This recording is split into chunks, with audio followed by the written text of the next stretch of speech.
Buenas tardes, amigos internautas. Bienvenidos al primer en vivo de la revista Contrahuella. La revista Contrahuella nace de una gestión de la administración del Colegio de Arquitectos del Guaya, por una visión de gestar una revista de arquitectura escrita que recoja el pensamiento, opinión y crítica constructiva de profesionales del medio, con el objetivo de crear una línea editorial más técnica. El nombre Contrahuella surge de una lluvia de ideas que aterriza en una denominación que acoge y sustenta cada paso y avance que se da a esta visión de tener una posición institucional más fresca y de varias opciones de opinión donde todos ganamos. La primera edición escrita se lanza por conmemorar el aniversario número 60 de la fundación del Colegio de Arquitectos del Guayas, rindiendo un homenaje a Guillermo Cubillo Renela, principal fundador del colegio y de la Facultad de Arquitectura de Guayaquil, el cual se realizó en abril de 1960. En esta primera edición hubo varios artículos importantes de arquitectos locales e invitados internacionales, al cual le daremos un agradecimiento especial a la revista Entre Rayas de Venezuela y su representante y fundador, arquitecto Jesús Yepes, por su aporte, al arquitecto José Gómez de Natura Futura, al investigador Paul Ochoa, la arquitecta Patricia Sánchez, a los arquitectos Ricardo Escobar, Roberto Castro Tome y Georgie Hidalgo. En este primer número también colaboró el arquitecto David Hidalgo, con un tema de relevancia contemporánea de mayor incidencia dado los hechos actuales en el mundo. Por esa razón, hemos invitado a nuestra primera entrevista a David para conversar sobre el tema hacia la sostenibilidad y la resiliencia urbana. Arquitecto David Hidalgo, arquitecto urbanista por la Universidad de Guayaquil, máster en diagnóstico y reparación de edificios con especialidad en regeneración urbana por la Universidad de Estudios Mediterránea de Reggio de Calabria en Italia, la Universidad de Sevilla en España y Politécnica Lubelska en Polonia.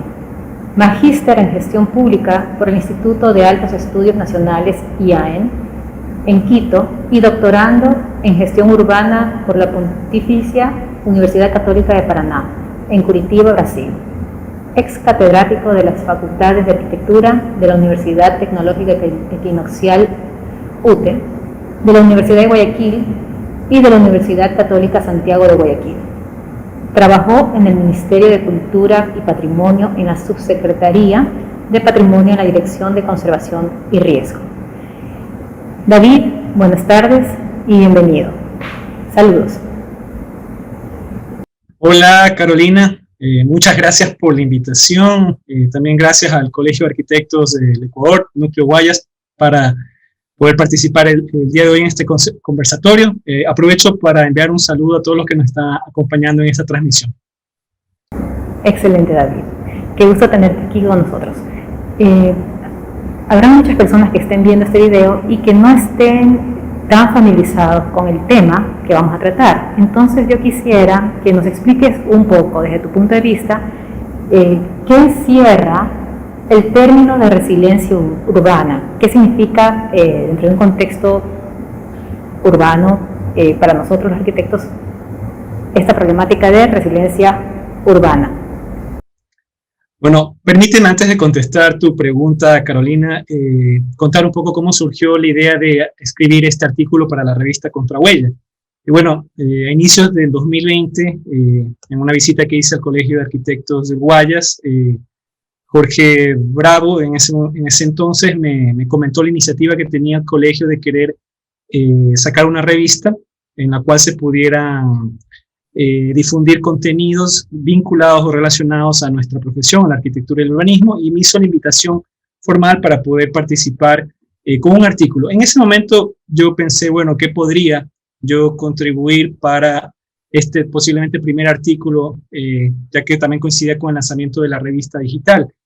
Y pensé, bueno, me gustaría escribir algo que de alguna forma pueda comunicar la voluntad de la época en términos de qué es lo que se está esperando del desarrollo urbano en la actualidad, qué es lo que se busca con el urbanismo. Pero llegué a la conclusión de que, por ejemplo, cuando aterrizo en el caso, en el contexto nuestro, que es el de Guayaquil, más que una voluntad de la época, porque sí, nos surge hablar de estos temas de sostenibilidad, sobre todo con el cambio climático y con la pandemia que todavía no se ha ido, que continúa y parece que está muy distante de irse. Llegué a la conclusión de que, bueno, tal vez era importante manifestar en este artículo algo a lo que yo le defino la emergencia de la época o la urgencia de la época. Entonces, fue así que yo pensé, pues bueno, voy a hablar sobre sostenibilidad y resiliencia urbana, porque creo que este texto es muy pertinente para el presente y sobre todo para el futuro. Creo que escribo este pequeño artículo pensando sobre todo en las generaciones futuras, para que cuando hagan una revisión investigativa o histórica que quieran entender qué se estaba conversando en este siglo, a los inicios de pues se entienda un poco cuáles eran nuestras urgencias a resolver desde la profesión. Entonces, habiendo comentado eso, quería reforzar lo que me preguntaste relacionado a qué se entiende por resiliencia urbana. Y bueno, quería yo apegarme mucho al concepto que maneja las Naciones Unidas, que es con el que normalmente yo trabajo, donde lo describe de la siguiente manera: es la habilidad de cualquier sistema urbano o ciudad de mantener una continuidad, es decir, de sus procesos, que hacen procesos de desarrollo, después de haber recibido impactos o catástrofes, mientras de alguna forma está reaccionando y también se está adaptando y transformando. Entiéndase que cuando hablamos de impactos, estamos hablando que las ciudades pueden experimentar shocks. Hablando de shocks, dicho sea de paso, recomiendo leer el libro de La doctrina del shock de Naomi Klein. Creo que es bastante pertinente para entender por lo que estamos atravesando hoy como humanidad. Y por otro lado, pues cuando hablo de shocks, me refiero a que hay shocks internos y externos y que pueden ser causados por razones antrópicas o naturales. En este contexto, pues, cuando hablo de naturales, estoy hablando como cosas como terremotos, tsunamis, vientos fuertes, tornados, cosas que no tenemos aquí en América Latina. Me refiero a tornados. En Ecuador, el tema de terremotos, por estar en el Pacífico, es muy propenso a ello. Esto hablando de posibles catástrofes naturales, ¿no? Por otro lado, las antrópicas son aquellas que son causadas por el hombre. Entre esas, pues, tenemos la inseguridad, las guerras, la represión y ese tipo de cosas que pueden alterar el sistema urbano y causar daños, ¿no? Pero precisamente la resiliencia es esta posibilidad de poder enfrentar estos escenarios adversos con una capacidad de poder salir adelante, ¿no? También quería señalar que podemos entender como una ciudad resiliente aquella que siempre tiene un diagnóstico de su situación. Esto es importante. Planea también, trabaja con la planificación y está preparada para actuar y responder a todo tipo de obstáculos como los que ya señalé, que pueden ser repentinos o de un lento origen, asimismo como esperados o inesperados. La idea de todo esto es que las ciudades estén mejor preparadas para proteger y mejorar la vida de sus habitantes durante estas complejas circunstancias. Yo debo señalar que la gran realidad es que los riesgos y la población urbana va aumentando, y yo creo que aumentan de la mano, y es por esto que cada día más, sobre todo en este siglo, vemos que hay una necesidad por incorporar el concepto de resiliencia dentro de todas las agendas internacionales de desarrollo. Creo que esto es algo que se conversó mucho en el ONU Habitat, organizado en Quito, si no me equivoco, en el 2016, donde inclusive se planteó una agenda urbana 2030 para poder trabajar en esa dirección, ¿no? Y voy a ser bastante enfático con algo, Carolina. Si bien podemos entender el concepto y podemos saber sobre cómo sería la mejor estrategia para poder enfrentar este tipo de shocks o impactos en nuestras ciudades, no sirve de nada si de la mano no contamos con buenos líderes políticos y alcaldes que estén preparados, que entiendan los desafíos que implica la cuestión urbana en contextos normales, en contextos más complejos como los que estoy explicando, y que también sepan de gestión pública, de gestión urbana, para poder tener esta capacidad de respuesta, ¿no?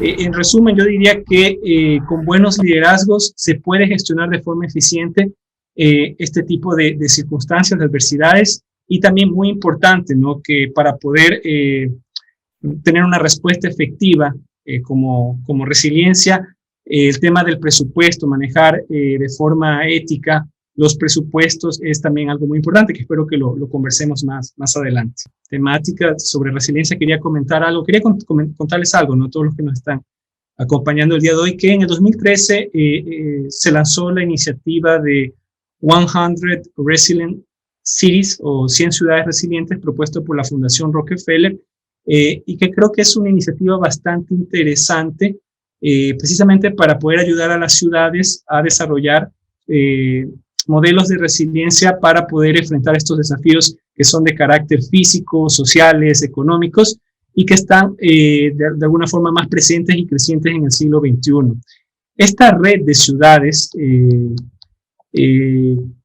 creo que de alguna forma está trabajando en la dirección correcta porque lo que les ofrece la Fundación Rockefeller, además de trabajar con una metodología para poder levantar diagnósticos, planes de contingencia, estrategias para poder enfrentar estos desafíos, también lo que ellos ofrecen son el apoyo de expertos en este tipo de estrategias de desarrollo para consolidar una resiliencia sólida. Por el otro lado, también ofrecen soluciones, proveedores de servicios, socios del sector público, privado y ONG para asimismo poder implementar estas estrategias de resiliencia. Y creo que ser parte de una red como esta a nivel mundial, pues ayuda a compartir experiencias de estas distintas ciudades, experiencias entre ellas, que las pueden compartir, porque yo creo que de todos estos aprendizajes en el tema de resiliencia podrían ser aplicados en estas ciudades a partir de estas, por decirlo así, evidencias empíricas a partir de la implementación de ciertas estrategias en el territorio, ¿no? Por otro lado, señalaría que si bien es cierto, estos países desarrollados suelen tener una gran experiencia en estos temas, además que la vienen trabajando desde el siglo pasado. Por otro lado, quiero señalar que también ellos están así a la espera de poder participar de estos procesos de desarrollo post-desastre, porque es necesario para poder salir de estas circunstancias, a veces incurrir en grandes gastos, contrataciones, y precisamente ellos están ahí, ¿no? O sea, también hay un interés económico, tengo que señalarlo, tengo que comentarlo, porque tanto la sostenibilidad como la resiliencia, más allá de ser conceptos importantes, no escapan de entrar en estas lógicas de mercantilización, estas lógicas económicas, pero yo igual celebro bastante que haya esta iniciativa por querer a las ciudades integradas en esta red que trabaja en dirección hacia la resiliencia urbana. Por supuesto, sí he escuchado bastante sobre este proyecto de 100 ciudades resilientes y he visto algunos documentales con respecto a los planes que se han establecido según las necesidades de cada ciudad. Me parece interesante cómo están abordando el tema.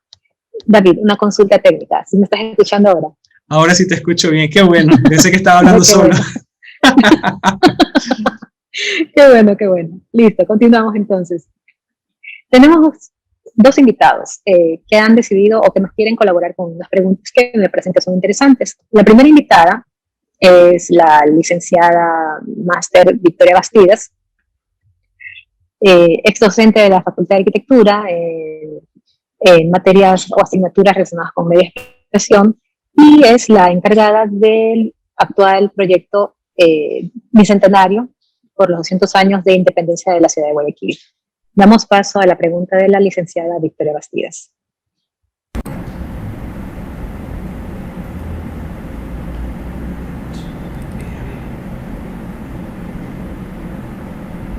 Muy buenos días a todo el público presente. Mi pregunta está basada en un artículo hacia la sostenibilidad de la justicia urbana. En una parte del artículo se hace referencia a la arquitecta Jane Gang sobre cómo las ciudades deben de tener 3 tipos de infraestructura. El segundo tipo es infraestructura comunitaria. En esta infraestructura se supone que se trata de fomentar la cohesión social y de garantizar las relaciones interpersonales positivas entre los ciudadanos. Entonces la pregunta puntual es, ¿cómo se podría aplicar, ejemplarizándolo en un modelo local, como la ciudad de Guayaquil, sobre todo porque en el último año hemos tenido, no solo en nuestro país, sino en el mundo, la reducción del uso de estos espacios y por lo tanto de la generación de las actividades relacionadas a lo interpersonal y a actividades urbanas de cohesión social ciudadana. ¿Cuáles cree usted que serían estrategias para aplicar en nuestra ciudad, tanto en una situación normal como sobre todo en esta situación particular que estamos de pandemia y que tal parece que no va a abandonarnos durante algún tiempo? Entonces tendremos que aprender a vivir con ello. Eso, arquitecto. Gracias por su respuesta. Muy buenos días, arquitecto, y a todo el público presente. Mi pregunta está basada en su artículo hacia la sostenibilidad. Bueno, para aprovechar el tiempo voy a contestar la pregunta de Victoria. Antes que nada quería hacer un pequeño contexto del momento que estamos atravesando, que es la pandemia, ¿no? Que es la pandemia más el cambio climático. Son dos cosas que están poniendo a prueba nuestras estructuras sociales, económicas y urbanas. Y si bien es cierto, como señala Victoria, parece que ese escenario está muy lejos de irse todavía, yo creo que en base a lo que señalaba de la arquitecta Yang Gan, lo que ella propone para lograr la sostenibilidad urbana, que son estas tres infraestructuras, tanto vertical, comunitaria, como una estructura verde, precisamente la comunitaria es muy importante porque esta es la que va a fortalecer la vida en comunidad y va a también tener un efecto positivo de disminuir la violencia, la segregación, el racismo y la exclusión. Yo digo esto porque en nuestro contexto latinoamericano, nuestros tejidos urbanos y sociales son muy sensibles y no podemos dejar a nadie atrás. Yo creo que esto antes de la pandemia ya era evidente, que estaba dándose esta problemática de que muchos se quedan rezagados precisamente por no tener una visión comunitaria de colectividad que realmente consiga abrazar a todos en su gran mayoría. Vemos que muchos se quedan rezagados en estos procesos de urbanización, de desarrollo urbano, y precisamente ahí es donde hay que apuntar para poder trabajar una infraestructura comunitaria que nos ayude a mitigar este problema. Yo podría señalar que nuestra sociedad, hablo de la latinoamericana, y creo que Guayaquil entra perfectamente ahí, es un caso donde vemos que hay una fragmentación social por una brecha de desigualdad social y económica que vemos que no se logra mitigar, por decirlo así. Y yo creo que una visión de comunitarismo que se pueda de alguna forma implementar dentro del urbanismo, dentro de un urbanismo social, no un urbanismo de mercado, sino un urbanismo social, yo creo que puede lograr que exista una mejor coexistencia entre las sociedades, donde vemos que estas marcadas diferencias pueden ser bastante lacerantes, ¿no? Estas diferencias que se dan precisamente por esta estratificación social que estoy señalando, ¿no? Entonces, aquí hay que ser bastante realistas, ¿no? Todo esto se resuelve con una configuración del espacio urbano, del suelo y del territorio. Y ahí precisamente hay que tener claro cuáles son las prioridades para poder caminar hacia un modelo de ciudad sostenible que sea bastante incluyente y no excluyente. Interesante tu punto de vista, David. Sí, la verdad que suena como un tópico esta cuestión de tratar de lograr una vida social cohesionada o cohesión social, sobre todo para los países latinoamericanos que tenemos las problemáticas que acabaste de mencionar.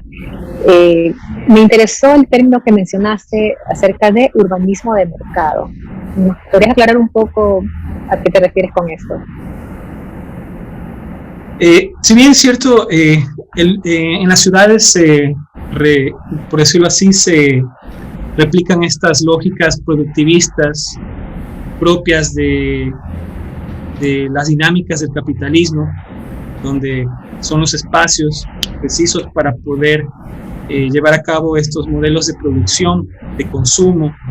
Y precisamente el urbanismo de mercado yo creo que es un urbanismo que entiende de esto, trabaja en función de esto que he señalado y también trae desarrollo. Sin embargo, cuando este es llevado hacia el límite, por decirlo así, dejando fuera de una agenda de desarrollo urbano, prioridades como lo ambiental, lo social y lo cultural, yo creo que ahí se pierde ese equilibrio que una ciudad debería tener, porque no se puede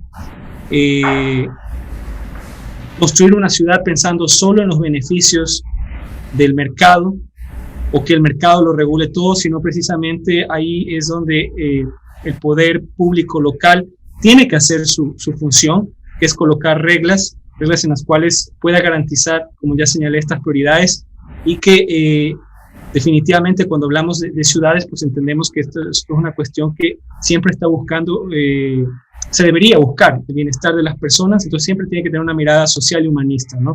Entonces salirse de esta visión por alimentar un modelo de urbanismo de mercado podría traer grandes consecuencias, bastante de ellas negativas, ¿no? Yo creo que en el caso de Guayaquil, yo creo que el urbanismo de mercado implementado ahí a lo largo de todos estos años, no solo del siglo XXI, sino del XX, pues nos deja todas esas incongruencias en el territorio que ya no solo son errores de configuración espacial, que son fáciles de poder visibilizar como ciudadano, como profesional que entiende arquitectura y urbanismo, sino que también llega a un punto de que pueden inclusive poner en riesgo la vida de las personas. Yo creo que la pandemia en algo nos deja un poco esa lección.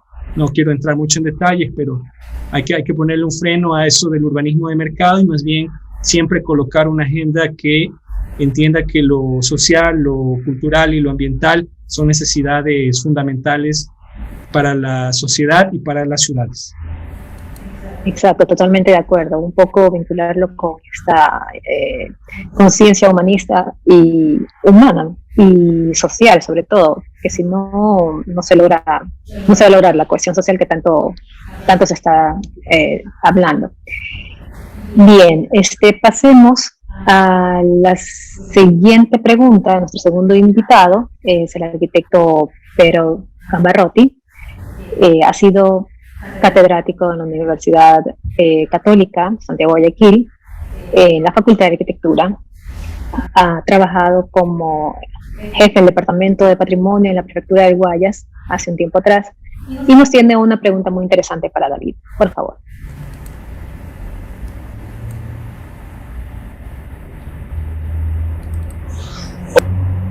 Primero que nada, felicitándote, Carolina, por la conducción del programa y agradeciéndole a David por su participación en esta nuestra primera videoconferencia de charlas que nos interesan a todos los arquitectos.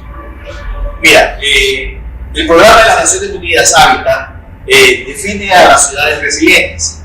Ya, en una nueva agenda urbana del 2020 expone varios enfoques y es donde debemos enfocar a dónde debemos ir nuestras ciudades. Ya. Mi pregunta es, ¿qué ciudades del mundo han implementado seriamente esta agenda y si han dado resultados visibles?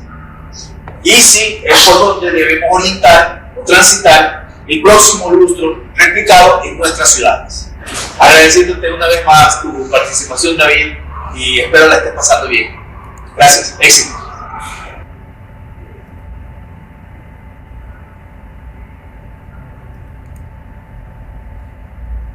Gracias a Pedro por su pregunta y bueno, yo creo que no me quiero ir muy lejos para hablar de casos que pueden ser bastante exitosos en términos de resiliencia urbana, pero hay que estar conscientes, ¿no? Para poder ver que estas ciudades hayan tenido resultados positivos, deben de pasar por estos impactos, estos shocks o estas catástrofes que señalé, ¿no? Que pueden ser de carácter antrópico o de carácter natural. Sin embargo, como señalé, me gustaría retomar casos más cercanos, más próximos a nuestro contexto, que es Latinoamérica. Yo creo que hay ciudades que están haciendo un excelente trabajo en términos de sostenibilidad y resiliencia. Yo creo que son dos palabras que van de la mano. Yo ya mismo voy a aprovechar para comentar sobre lo que se entiende por sostenibilidad, que creo que eso me está faltando como reforzar en esta conversación. Y yo, como estaba señalando, creo que lo he hecho por la ciudad de Valdivia en Chile.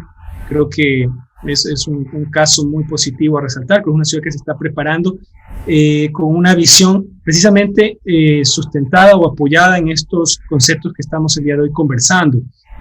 Y bueno, eso en el caso de Chile, ¿no? Pero no nos vayamos tan lejos, ¿no? Yo creo que la ciudad de Cuenca también está haciendo un excelente trabajo en ese sentido. Creo que una de las ciudades que mejor ha trabajado la cuestión ambiental en el Ecuador, en temas de movilidad, temas de espacios públicos, preservación de su centro histórico, tantas cosas que creo que están siendo trabajadas de una manera correcta, no de ahora, sino de hace muchos años atrás, y pienso que son ejemplos muy positivos para poder siempre revisar, ¿no? Tenerlos como referencia. Por otro lado, creo que Rosario en Argentina me llama mucho la atención porque, bueno, me parece que Rosario el año pasado fue nombrada como la ciudad más ecológica de la Argentina, y el caso de Rosario es interesante porque viene de un proceso político sostenido. Han tenido liderazgos a nivel de alcaldía que han mantenido una planificación, un proyecto ciudad que les ha permitido poder alcanzar altos indicadores de calidad de vida urbana y teniendo siempre como norte esto que estamos conversando, ¿no? Que es la sostenibilidad y la resiliencia urbana, ¿no? Son ciudades que piensan a futuro y piensan en las generaciones que vienen después, ¿no? Entonces, eso creo que es importante. Yo quiero recordar una enseñanza que me dejaron mis profesores del doctorado, que cuando hablábamos de temas de sostenibilidad, me decía, bueno, uno de ellos me decía, para poder ver cómo está manejado el tema de las políticas urbanas para la sostenibilidad en la ciudad, solo hace falta ver cómo están tratando, o cuál es el tratamiento que tienen sus ríos urbanos, sus recursos hídricos, ¿no? Ya que cuando uno llega a una ciudad y ve que sus recursos hídricos están contaminados, poluidos, mal atendidos, maltratados, uno ya puede hacerse ahí la idea de que todo lo demás en cuestión de sostenibilidad, ambiente, está siendo trabajado de una manera negativa. Claro, no es una regla, pero sí nos permite ver cómo se está trabajando en algo tan elemental como es preservar recursos naturales, ¿no? Que eso es un eje fundamental dentro de lo que se entiende por sostenibilidad ambiental, ¿no? Por otro lado, yo hablaba de Valdivia. Creo que Valdivia es una ciudad que está participando hoy dentro de un plan piloto impulsado por el BID. Está también esta iniciativa que me parece comenzó en el 2011, que es el de las ciudades emergentes y sostenibles. Yo creo que todo eso es importante, estos esfuerzos que la comunidad internacional está haciendo para poder consolidar modelos que puedan ser replicados en otras ciudades de la región, ¿no? Trabajando áreas críticas como son la sostenibilidad ambiental y cambio climático, desarrollo urbano, como ya señalaba, que es un desarrollo urbano pensado en el bienestar de las personas y no solo en la reproducción del capital, de la acumulación de capital, y también la sostenibilidad fiscal y la gobernabilidad, que eso es muy importante para poder llevar estos procesos, ¿no? Y bueno, con respecto a la sostenibilidad, no sé si podemos avanzar a otra pregunta, o podría Carolina conversar algo sobre sostenibilidad, que yo siento que me está faltando conversar sobre ese tema. Bueno, te está dando pase a que sigas conversando sobre sostenibilidad porque está interesante todo lo que acabas de compartir con nosotros. Sí, supongo que acá en la ciudad de Guayaquil hay que trabajar bastante en ello, con los grupos políticos actualmente al mando de la ciudad, que son los que realmente van a proponer en alguna planificación urbanística, o también algún compendio social estudiado para las necesidades de la sociedad de Guayaquil, la comunidad de Guayaquil. Sí hace falta bastante de estos planes, o por lo menos implementarlo, este término de sostenibilidad en los planes urbanísticos actuales. Tengo otra pregunta, una última pregunta para ti, David. Ya que hemos tocado el tema de sostenibilidad y, bueno, pues enfocándonos ya en la ciudad de Guayaquil, ¿qué estrategias tú crees o consideras que se podrían implementar aquí en esta ciudad para mejorar la calidad de vida de sus habitantes en vía hacia una ciudad más sostenible y resiliente? Posibles planes desde tomar en cuenta más la naturaleza o otras ideas que tú has comentado a lo largo de esa entrevista. Yo voy a aprovechar esta pregunta para anclarme al tema de sostenibilidad y señalar que este concepto de la sostenibilidad está desde 1987 y está publicado en el informe de Brundtland. Brundtland, entiéndase que es el apellido de quien fue primer ministro de Noruega en 3 ocasiones, Gro Harlem Brundtland, en la década de los 80 y los 90. Y entiéndase que, por ejemplo, un país escandinavo como la Noruega ya entendía la importancia de trabajar el desarrollo de su país y de sus ciudades en esa dirección, ¿no? Entonces hace falta solo revisar algunas de estas ciudades como Oslo, Bergen, Stavanger, Kristiansand o Fredrikstad. Bueno, muchas de ellas se encuentran próximas al mar de Noruega, y ver cómo han logrado, primero, altos estándares de calidad de vida, han logrado, por decirlo así, estar preparada para cualquier shock que pueda suceder.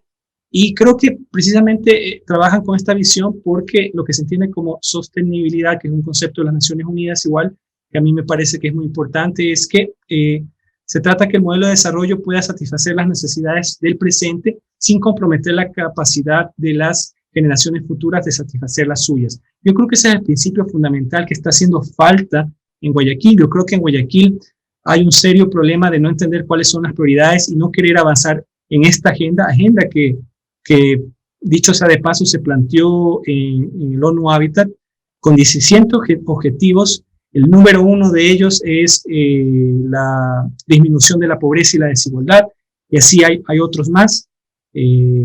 Y yo creo que eso es lo que está faltando, definitivamente, poder trabajar en esa dirección. Y por otro lado, a mí, en el caso de Guayaquil, por ejemplo, algo que tiene que ver con calentamiento global, es el tema de las inundaciones, que es algo que está hace pocas semanas, nuevamente estaba dando problemas en la ciudad. Y es, por ejemplo, un tema que se ve que todavía no hay una respuesta contundente ni un interés de querer realmente resolver esta problemática. Y yo creo que esto es un problema serio, ¿no? Por otro lado está el tema de la contaminación del estero salado. Yo no entiendo por qué hasta el día de hoy los guayaquileños no pueden tener un estero limpio, no solo el salado, sino los otros esteros que también son parte del sistema de esteros de la ciudad, ¿no? Y es hasta contradictorio porque, por ejemplo, la experiencia de este científico peruano Marino Morikawa, que está haciendo un trabajo fabuloso descontaminando humedales, limpiando humedales en el Perú, trabajando con biotecnología y nanotecnología. Yo creo que es algo que podríamos tranquilamente trabajar en la ciudad de Guayaquil. He hablado de inundaciones, la falta de voluntad política para trabajar con lo que el SPOL ya en su momento lo ha dicho, lo volvió a decir este año, que es trabajar por un territorio que no esté tan permeabilizado, que ese ha sido el gran error histórico y que no ha parado con estas administraciones del actual partido gobernante de turno. Entonces, todas esas cosas son tareas pendientes que cada vez que pasa el tiempo, pues a la ciudad le va a costar más esfuerzos, más presupuesto, poder revertir esto que estoy señalando, ¿no? El tema del arbolado urbano, vimos que es un fracaso, la verdad. Guayaquil no consigue aumentar el número de árboles y si coloca árboles, coloca especies que no son las que nos ayudarían a poder contrarrestar el efecto de la isla de calor. Yo creo que también hay que ser bastante sinceros en señalar que no está funcionando ni la asesoría que recibe el municipio, ni la dirección de ambiente, donde está Bolívar Coloma, y cuando hablo de asesoría hablo de Gustavo Manrique con San Vito. Yo creo que los indicadores que nos deja eso son pobres, son bajos, y ahí hay que hacer grandes cambios, espero en un futuro cercano, porque de otra manera no sé qué le podemos decir a las futuras generaciones cuando nos pregunten por qué les entregamos o les dejamos una ciudad de esas características, ¿no? O sea, no hay ninguna lógica que pueda sustentar lo que no se ha hecho, teniendo tantos instrumentos, no solo desde la planificación, sino desde consensos internacionales en trabajar hacia una dirección para mejorar la calidad de vida de nuestras ciudades. Yo quería aprovechar para compartir algo adicional que me llama mucho la atención aquí en el caso de Brasil, es que si bien es cierto, es difícil poder fiscalizar a las ciudades para saber si están o no cumpliendo con los objetivos planteados en la nueva agenda urbana del ONU Habitat. Sin embargo, en Brasil existe el Índice de Desarrollo Sostenible de las Ciudades, el IDSC, y trabaja con 770 municipios, acá cantones son municipios, 770, y lo que hacen estos municipios es poder colocar dentro de su agenda de gestión urbana estos 17 objetivos, y de una forma muy interactiva dentro de esta página uno puede observar por información oficial proporcionada por las distintas alcaldías cómo están con cada indicador, ¿no? En cierto indicador ellos pueden colocar, ¿no? Aquí todavía tenemos desafíos, este objetivo ya está cumplido, acá todavía se requieren grandes esfuerzos, acá no se ha hecho nada. Pero yo creo que tener esta gran base de datos con mucha sinceridad y ética definitivamente ayuda a poder ver cómo estamos avanzando hacia la sostenibilidad, ¿no?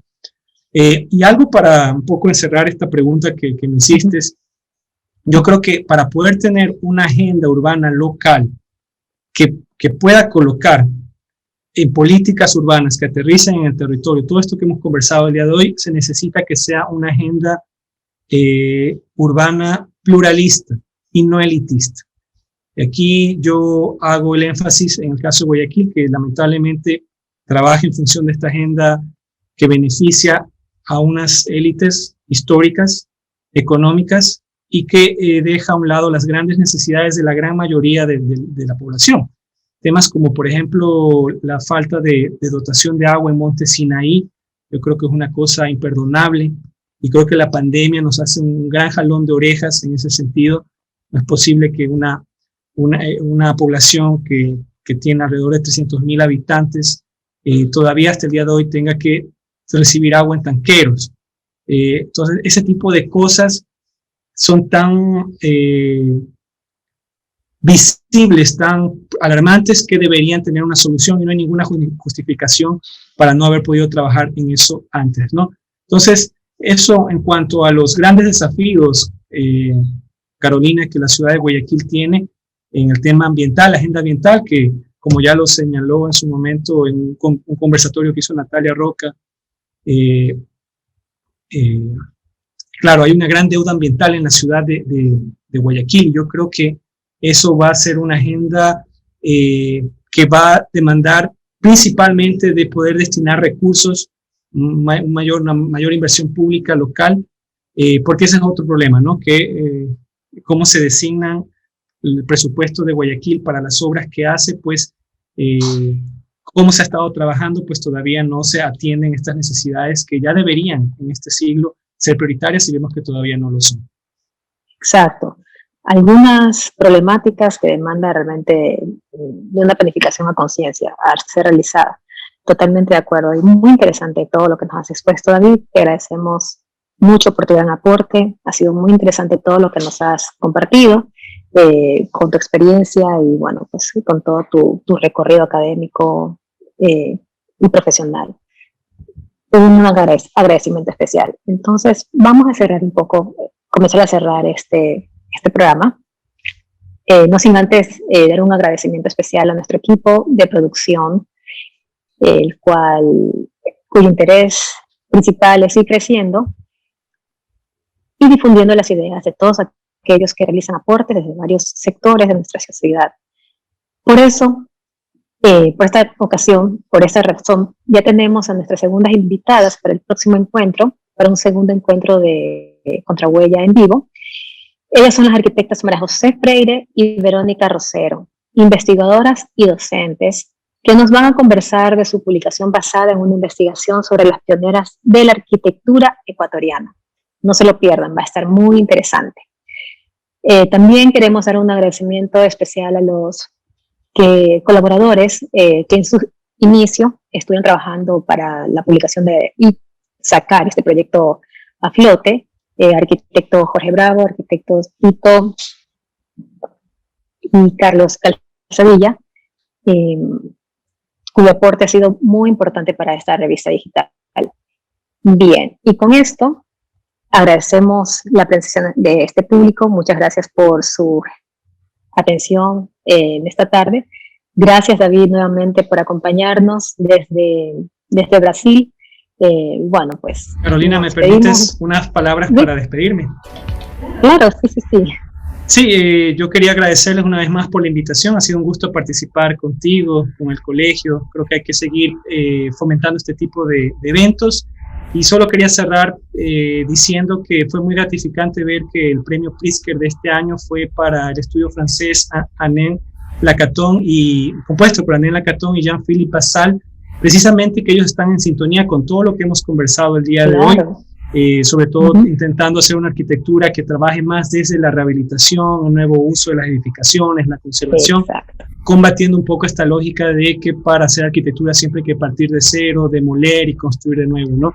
Entonces creo que estamos en sintonía con lo que hoy por hoy el mundo necesita en términos de arquitectura y urbanismo, y esperemos que los profesionales que se formen y los que ya están, pues trabajen hacia una arquitectura más sostenible y un urbanismo más sostenible. Sí, así parece. Yo creo que con lo que hemos vivido en este último año, yo creo que sí, vamos por ahí va encaminado el asunto. Gracias, David, éxitos, y muchas gracias por todo tu aporte. Un abrazo a la distancia. Gracias, un abrazo, amigos. chao. Pasen bien, hasta luego.